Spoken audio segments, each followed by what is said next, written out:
দেখো, line drawing আমরা বিভিন্ন রকম তো লাইন ড্রয়িং করি, কিন্তু সেই লাইন ড্রয়িংয়ের চর্চাটা ওয়েস্টার্ন স্টাইলে আমরা যেরকম ফিগার স্টাডি করি বা আমরা স্টেশনে স্টাডি করি নানা রকম, বা এমনি life study, figure study, model study এ সমস্তগুলো করি, সেখানে লাইনের চর্চাটা হয় অনেক জটিল এবং ভেঙে ভেঙে, কেটে কেটে। কিন্তু তাতে করে হয় কি, মানে আমাদের যেহেতু মেজারমেন্ট ধরে রাখার ব্যাপার আছে, আগে কতগুলো একটা প্লেন লেআউট করে নিতে হচ্ছে, করতে হচ্ছে, কিন্তু তাতে করে ওই ভেঙে ভেঙে লাইনের অভ্যাসটা, ওটা আমাদের র্যাপিড স্কেচের জন্য খুব জরুরি, এবং সেটা আমাদের হাত এবং চোখকে দ্রুত মেজারমেন্ট করা এবং সেটা এঁকে ফেলার স্কিল তৈরি করতে সাহায্য করে। কিন্তু এই যে কাজটি আমি করছি, বা এই ধরনের যে কাজগুলি, এটা একেবারে আমার ব্যক্তিগত স্টাইলের কাজ, কিন্তু এই ধরনের চর্চায় এই যে নিরবচ্ছিন্ন লাইনগুলো তৈরি হচ্ছে, দেখো লাইনের মাঝখানে কোথাও ব্রেক নেই, কিন্তু তার মধ্যে ছন্দ তৈরি হচ্ছে।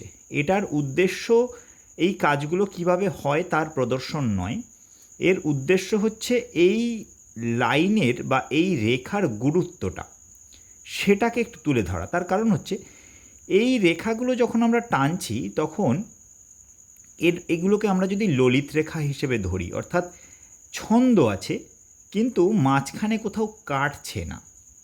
পুরো একটা লাইন যদি আমাকে পুরোটা টানতে হয়, সেই টানাটা আমি এ মাথা থেকে ও মাথা সমান ডিস্টেন্স রেখে, একটা প্যারালাল ডিস্টেন্স রেখে করব, এবং তার মধ্যেকার চলনটা এবং ছন্দটা উভয় বিষয়কে আমি বজায় রাখব।